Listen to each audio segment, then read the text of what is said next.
Bien évidemment, on va continuer d'évoquer ce fait politique du jour avec vous dans un instant. Marc Fauvel, bienvenue. Merci. Avec votre nouvelle émission, 60 minutes Fauvel. Oui, vous aimez les maths? On va faire des petits calculs ce soir pour voir si François Bayrou peut sauver son poste de Premier ministre. C'est compliqué, hein, a priori, vous en avez parlé brillamment depuis tout à l'heure. On s'est amusé à reconstituer une sorte de mini-assemblée nationale dans à peu près 3 quarts d'heure. Vous aurez des représentants de toutes les grandes formations politiques autour du plateau. On va voir qui parle encore à qui, sur quel ton, si François Bayrou peut effectivement prolonger son bail à Matignon.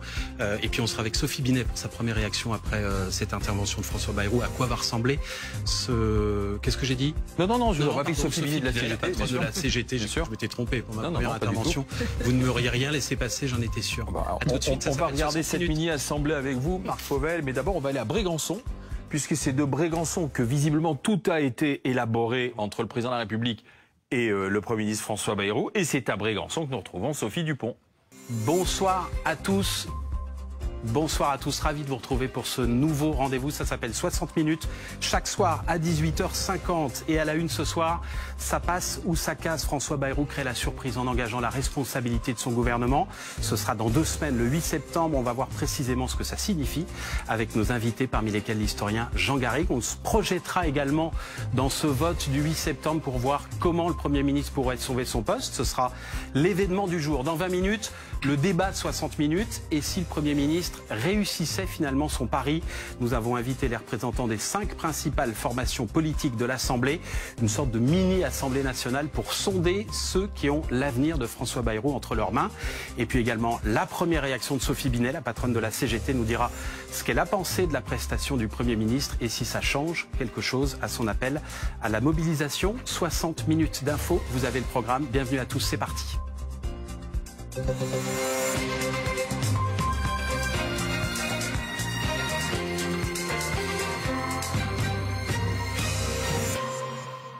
C'est un coup de théâtre et c'est un coup de poker. François Bayrou a donc pris tout le monde de court aujourd'hui lors d'une conférence de presse confrontée à une fronde contre son projet de budget 2026. Le Premier ministre annonce qu'il va demander un vote de confiance des députés. Ce sera dans 2 semaines, le 8 septembre. François Bayrou est-il assis sur un siège plus que jamais éjectable? C'est l'événement du jour. Convaincre les Français qu'il est donc nécessaire, vital, essentiel de faire des économies pour la nation, c'est la mission périlleuse que s'est fixée aujourd'hui François Bayrou. Notre pays est en danger parce que nous sommes au risque du surendettement. À un moment préoccupant et donc décisif de l'histoire de notre pays. Il risque d'avoir l'opinion publique contre lui, les partis d'opposition contre lui, les syndicats contre lui. C'est sacrément compliqué. Après avoir volé les 2 meilleures années de retraite aux Français, il s'agit de prendre 2 jours fériés. On est au sommet de l'indécence. S'il souhaite infliger une nouvelle punition aux Français, la chute est inévitable. Il y a cette censure dont on a parlé, effectivement, qu'il menace depuis le début. Mais là, il y a ce mouvement social du 10 septembre. Il faut dès cette rentrée une clarification. Le lundi 8 septembre, j'engagerai ce jour-là la responsabilité du gouvernement. Donc plutôt qu'effectivement être passif dans cette action politique, il a décidé d'essayer de mener le jeu. Le 8 septembre, chacun va être au pied du mur de ses responsabilités. Il n'a pas de majorité à l'Assemblée nationale, pas de majorité dans le pays, et donc il n'a pas notre confiance. Et je crois que nous avons donc la date où ils tomberont. Image compilée par Raphaël Redon et Bertrand Seguin. Pour en parler ce soir sur le plateau de BFM TV, j'ai le plaisir d'accueillir Marie Chantray, la nouvelle chef du service politique de BFM TV. Bonsoir et bienvenue. Guillaume Tabar, éditorialiste politique au Figaro. Bienvenue également à vous. Soisy Kemener, rédactrice en chef de la Tribune Dimanche. Bonsoir et bienvenue. Éric Heyer, économiste, directeur du département analyse et prévision à l'OFCE. Bienvenue également. Et à vos côtés, Jean Garrigue, historien, président de la Commission internationale pour l'histoire des assemblées. Bonsoir. Bienvenue à tous les 5. Marie Chantray. Honnêtement, cette annonce-là, personne ne l'avait vu venir. C'est couillu. Voilà ce que dit. Voilà ce que dit un très proche du Premier ministre, qu'il connaît parfaitement, qui n'était pas forcément jusqu'au dernier moment dans la confidence, parce que très peu de monde dans l'entourage de François Bayrou était au courant de cette annonce. Coup de poker, annonce inattendue de cette carte parlementaire annoncée dans cette conférence de presse. On s'attendait peut-être à ce qu'il lâche du lest, volonté de rééquilibrage, nous expliquait-on. Oui, on demande des efforts aux Français, mais l'État aussi se serra la ceinture. Là, franchement, ce vote de confiance, cette date annoncée du 8 septembre, très peu l'avaient vu venir. On abordera sans doute le comment et on va y aller tout de suite si vous voulez bien. Le quand, a priori, ça s'est joué lors de la rencontre entre le Premier ministre et le Président, c'est-à-dire jeudi dernier à Brégançon. Très vraisemblablement, rencontre à Brégançon, résidence d'été du Président. Il lui a proposé cette solution que le président a acceptée en échangeant avec des proches justement d'Emmanuel Macron. On leur pose la question, mais vous avez anticipé ce que seraient les réactions. On nous dit que franchement et honnêtement depuis 2022-2024 a fortiori, ils vivent avec ce risque de la censure, même si on comprend, j'en terminerai là ce soir, que dans l'entourage du Premier ministre et de la part du Premier ministre, on s'attendait peut-être pas aussi rapidement à ce que le Rassemblement national dise immédiatement, via Marine Le Pen, qu'il ne voterait pas cette confiance le 8 septembre. On va rentrer dans le détail du rapport de force. C'est un tout petit peu complexe pour vous raconter un peu les coulisses de la préparation de cette émission. On a fait beaucoup de calculs cet après-midi, vous aussi, c'est nécessaire, Marie. Oui. Mais techniquement parlant, Jean Garrigue, François Bayrou engage donc la responsabilité de son gouvernement. C'est l'article 49.1, c'est le petit cousin du 49.3 qu'on connaît un petit peu mieux. De quoi s'agit-il? Que dit cet article? C'est même, j'allais dire, c'est le 49 alinéa 3 qui est le petit cousin du 49. Je me suis trompé dans l'arbre généalogique des 49. Peu importe. Là, il s'agit d'engager sa responsabilité. On appelle ça un vote de confiance. Le gouvernement engage sa responsabilité sur un vote. Il a besoin d'une majorité simple. Il n'a pas besoin d'une majorité absolue, ce qui était le cas sous la 4e République. Sous la 5e, il a besoin d'une majorité simple.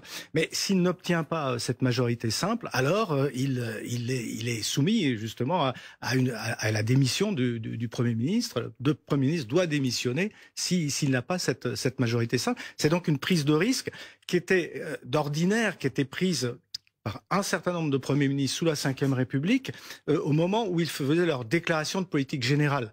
Ça n'a pas été le cas pour François Bayrou. En quelque sorte, il a différé sa déclaration de politique générale à ce vote de confiance, parce qu'au fond, j'allais dire que le règne de François Bayrou à Matignon, il commence maintenant, en fait, avec ce plan, ce budget de rigueur.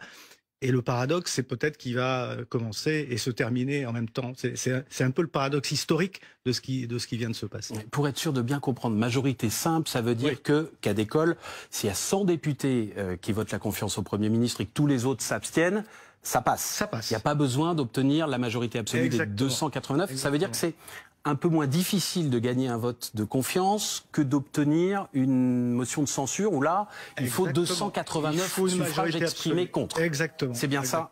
J'ai bien compris. On va accueillir maintenant Raphaël Grabli. Raphaël, pour un nouveau rendez-vous dans cette émission, ça s'appelle Bonsoir Raphaël. Ça s'appelle pas comme ça, hein. Ça s'appelle le Radar BFM.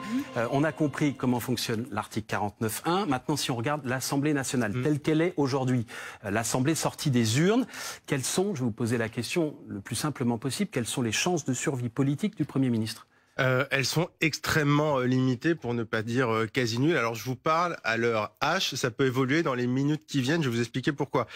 Déjà, on sait qui va voter contre, et contre la confiance du gouvernement Bayrou, la France Insoumise, les écologistes, le Parti communiste et l'UDR, les alliés du RN et d'Éric Ciotti. Mais surtout, justement, ce qui est intéressant, c'est sur le RN. Parce qu'il y a eu un petit suspense, quand même, il y a quelques minutes, avec un premier tweet de Jordan Bardella qui disait « Jamais le RN ne votera la confiance à ce gouvernement », ce qui pouvait laisser l'hypothèse de l'abstention qui ferait baisser cette majorité et qui aurait pu laisser comme ça une porte de sortie à François Bayrou. Sauf que non, Marine Le Pen, elle a très vite clarifié la situation. Nous voterons évidemment contre la confiance au gouvernement de François Bayrou. Seule la dissolution permettra désormais aux Français de choisir leur destin, celui du redressement avec le Rassemblement national.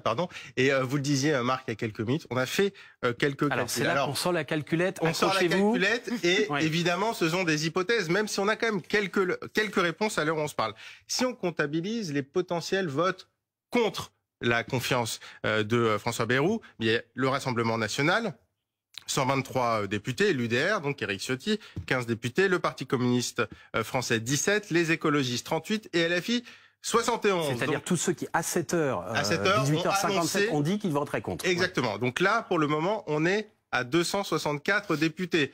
On n'est pas loin des 289, même si, voilà, il faudrait supposer que tout le monde soit là. Si on comptabilise les votes pour ou probablement pour, il y a donc la majorité présidentielle, 91, LR, 49. On imagine qu'ils vont vraisemblablement voter pour, même s'ils pourraient s'abstenir, a priori, ils devraient voter pour. Le MoDem, évidemment, 36, Horizon 34.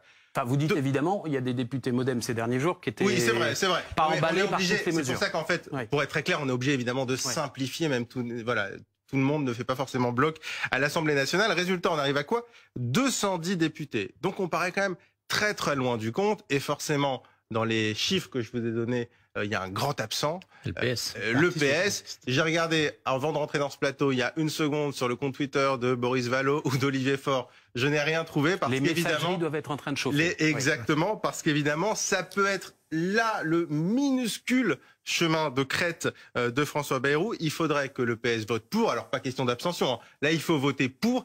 Et on arriverait à 276 députés. Donc, avec éventuellement quelques autres députés, François Bayrou pourrait parvenir à se maintenir. Ça semble très mal embarqué. Pourquoi? Parce qu'il y a les propos d'un conseiller gouvernemental rapporté justement au service de BFM TV il y a quelques minutes. Je cite: impossible que le PS soutienne Bayrou à la veille du 10 septembre. Résultat, pour le moment, ça semble très mal embarqué pour François Bayrou. Soisy Kemener, Guillaume Tabar, question à 44 milliards d'euros. François Bayrou est-il condamné? Soisy. Le plus probable, c'est qu'effectivement, il est condamné, vu le rapport de force qui est en train de se dessiner. Effectivement, il espérait, François Bayrou, gagner un peu plus de temps, que le Rassemblement national ne se prononce pas immédiatement. Or, on a vu tweet immédiat, quasi immédiat de Jordan Bardella, et puis ensuite cette précision qui est de taille de Marine Le Pen, parce que Marine Le Pen, elle a beaucoup à perdre dans une dissolution. On rappelle que en l'état, elle est inéligible, donc elle ne peut pas se représenter si jamais il y avait des élections législatives, des nouvelles élections législatives anticipées. Donc effectivement, il voulait une clarification, François Bayrou, il a eu une clarification venant du RN, ça c'est net. Ensuite, c'était pas le plan. Non, c'était pas le plan. C'était pas le Premier ministre. Il ne s'attendait pas à ça. Le plan, c'était de cliver, c'est de faire les responsables et les irresponsables, et de montrer du doigt ceux qui en France ne veulent pas se battre contre le surendettement qu'il a décrit comme le mal du siècle français au début de sa conférence de presse. Et il voit bien que c'est en train de se transformer en référendum parlementaire pour ou contre François Bayrou. C'était pas ce qui était prévu. Guillaume Tabar, c'est le Parti socialiste qui a les clés? Enfin, ça reste à mon avis le Rassemblement national, puisque c'est lui le PS. On voit bien depuis le début, même si François Hollande, mais à titre individuel, ce matin disait il faut voir si le gouvernement est prêt à bouger ou pas. On a bien compris que le PS n'avait d'autre choix que d'épouser la radicalité imposée par Jean-Luc Mélenchon le week-end dernier. Mais toute la discussion... Ça n'a pas toujours été le cas ces derniers mois. Il y a eu un pacte de non-censure du Parti socialiste. Initialement. Des discussions, Depuis, il ne cesse de se faire pardonner ce vote de non-censure initial. Donc je pense qu'il n'y avait aucun suspense sur l'attitude du PS. Mais en tout cas, toutes les questions que l'on pose là depuis quelques minutes montrent bien que d'ores et déjà, François Bayrou a perdu une grande partie de son pari. Car ce qu'il dit à sa conférence de presse, il dit... L'objet de son initiative, de sa surprise, c'est, je cite ces mots, de se recentrer sur la question essentielle qui est celle du poids de la dette. Or, c'est-à-dire que son idée, c'était de dire, voilà, avant de discuter des mesures, parlons du principe, y a-t-il ou non une urgence à réduire la dette? C'est ça, il disait, chacun doit répondre à cette question. Or, depuis 16h30, la seule question que l'on se pose, c'est, Bayrou peut-il tenir? Est-ce qu'il y a assez de députés pour lui? Donc on est d'ores et déjà passé dans un débat strictement politique, j'ose presque dire politicien, à faire des comptes d'apothicaire sur des majorités ou des non-majorités à l'Assemblée. Et d'ores et déjà, on ne parle même plus du bien fondé d'un plan de redressement des finances publiques. Jean Garry, je me retourne à nouveau vers vous. Petite question technique là encore. S'il perd le vote de confiance, François Bayrou est obligé, c'est la Constitution, de démissionner? Oui, il est obligé de démissionner. Maintenant, est-ce que c'est déjà arrivé en 1962 où de cette manière, Georges Pompidou, soumis à une motion de censure, avait démissionné, et le président de la République de l'époque, le général de Gaulle, avait refusé sa démission, ou plutôt l'avait accepté et l'avait renommé. On peut le renommer, on peut avoir un Bayrou 2. Il pourrait être renommé, mais ça paraît totalement improbable. En revanche, il serait possible, Emmanuel Macron ne serait pas obligé de dissoudre. Contrairement à ce qu'est le calcul, évidemment, de ce qui pourrait être d'ailleurs le calcul d'Emmanuel Macron lui-même, mais qui est le calcul du Rassemblement national, il n'est pas obligé de le faire. Il peut ensuite choisir pour un tour de piste. Les candidats qui viennent et qui disent j'ai une majorité ou j'en ai pas. Ce qui, quand même, paraîtrait compliqué. Hypothèse, François Bayrou gagne son vote de confiance le 8 septembre, dans 15 jours. 2 jours après, mouvement appel au blocage du pays. Est-ce qu'on peut imaginer que dans ces cas-là, il aura les coudées plus franches et que même la mobilisation sera moins forte? Guillaume Tabar. Vu que le degré de probabilité aujourd'hui et à 95% qu'il perde son pari, s'il parvenait à obtenir la confiance, là, ce serait incontestablement une grande victoire politique. C'est son fameux qui tout double. C'est-à-dire que quand on joue à qui tout double, c'est qu'on a de grandes chances de perdre et que on espère conjurer le destin sur un coup de poker. C'est ce qu'il faut aujourd'hui. S'il sortait de ça, évidemment, ce serait symboliquement et politiquement très fort pour lui. Très fort pour lui, mais ça n'empêcherait pas qu'il faudrait ensuite qu'il fasse accepter les mesures concrètes dans le cadre du budget à venir et que là, l'épée de Damoclès resterait jusqu'au vote du budget. Mais symboliquement, ce serait une victoire politique importante, mais ce soir, ça n'est quand même pas la probabilité la plus forte. On va tenter chaque soir dans cette émission de donner également la priorité au terrain. Je voudrais qu'on aille du côté de Marseille, où nous attend Alexis Pluyette, correspondant BFM Marseille. Vous avez suivi, Alexis, cette conférence de presse avec un soignant syndiqué qui compte justement participer au blocage du 10 septembre. Est-ce que le Premier ministre a quand même marqué quelques points ? Alors on va lui poser la question, on est avec Karim Djebali de Sud Santé de l'AP-HM, l'ensemble des hôpitaux publics ici à Marseille. Bonjour Karim, vous avez écouté François Bayrou tout à l'heure. Il n'y a pas eu beaucoup d'annonces à part ce vote de confiance.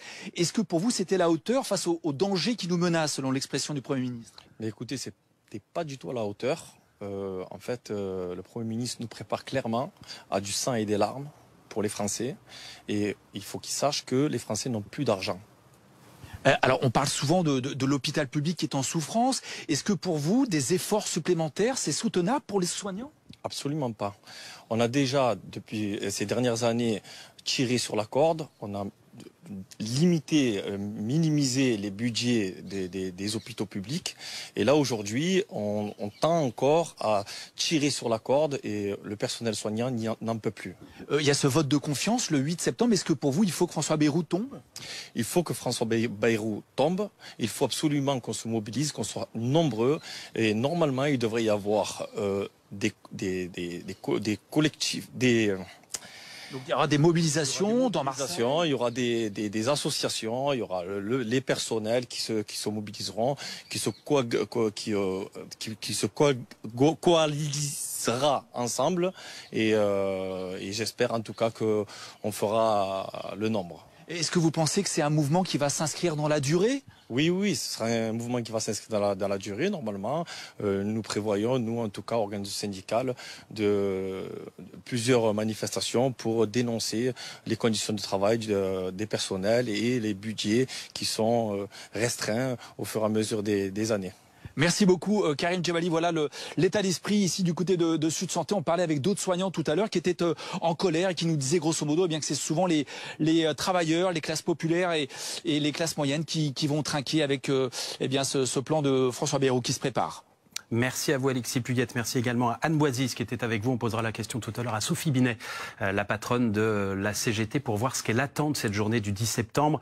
Est-ce qu'elle réclame des blocages de son côté? Le principal syndicat lycéen, par exemple, aujourd'hui, a demandé que les établissements soient bloqués. On verra si la patronne de la CGT va jusque-là. Mais je voudrais me tourner maintenant vers Éric Heyer. Vous écoutez tout ce qui se dit sur ce plateau. Je vous vois depuis tout à l'heure avec grand intérêt. Il y a le sort de François Bayrou, certes, mais il y a aussi l'état des finances publiques. François Bayrou y a d'ailleurs consacré une grande partie de sa conférence de presse, même si tout ça a été éclipsé par l'annonce finale. Le Premier ministre prévient, si on ne trouve pas les 44 milliards d'euros pour le budget 2026, la France risque la crise. Un danger immédiat pèse sur nous, auquel nous devons faire face, non pas demain ou après-demain. Notre pays est en danger parce que nous sommes au risque du surendettement. Notre pays est en danger parce que nous sommes au bord du surendettement. Il en fait trop ou il a raison? Le pays est en danger? Bon, c'est sérieux. Effectivement, le déficit est à un niveau incroyable en période de non-crise économique. Bon, maintenant, dire qu'on est en danger de mort, non, c'est pas vrai. Et globalement, vous voyez, l'agence France Trésor, qui est l'agence qui doit placer cette dette publique, nous dit régulièrement qu'à chaque adjudication, il y a 3 fois plus de demandes que de propositions de dette. Donc la dette française est toujours là. Certes, on la paye un peu plus cher. On la paye, on veut dire, au prix normal. On a été habitué à la payer 0. Donc on était habitué à ce que ça ne coûte rien. Maintenant, on paye le prix normal et on trouve que c'est trop élevé. Alors non. Alors globalement, il n'y a pas de faillite possible, d'accord? Alors c'est sûr que plus on fait des dissolutions ou des exercices comme ça, plus ça va inquiéter les marchés financiers. Mais vous voyez, aujourd'hui, on rembourse sans problème cela. Et donc je pense qu'il en fait un tout petit peu trop. C'est pas bon. J'espère que les investisseurs n'ont pas trop écouté.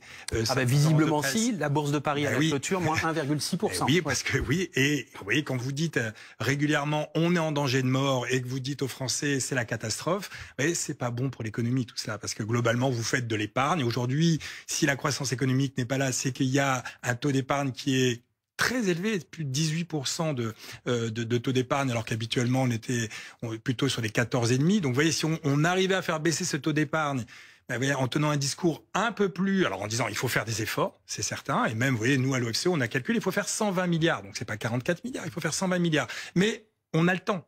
On a demandé à la Commission européenne du temps, on a 7 ans pour faire 120 milliards. Et la Commission européenne nous dit il faut faire à tout prix, d'accord, 15 milliards cette année. 15 milliards, pas 44 milliards. Donc vous voyez, vous pouvez très bien dire que François Bayrou va aller trop vite. Alors, mais je vais me faire son avocat. Oui, mais en plus, il a rappelé tout à l'heure. D'un point de vue économique, ça 12 millions à chaque heure qui passe depuis 20 ans en France, 12 millions de dettes en plus. Je vois que ça vous. Voilà. Oui, c'est un peu agaçant comme raisonnement. Qui peut inquiéter davantage, c'est l'intérêt de la dette, c'est-à-dire ce qu'on paye non pas pour rembourser la dette ni pour l'école de nos enfants, mais pour rembourser les intérêts de la dette en 2026. Simplement, les intérêts qu'on paye seront supérieurs au budget de l'éducation nationale. Ça veut dire que chaque année, les marges des gouvernements, quels qu'ils soient d'ailleurs, quelle que soit leur couleur, se font grignoter, et donc les nôtres, non ?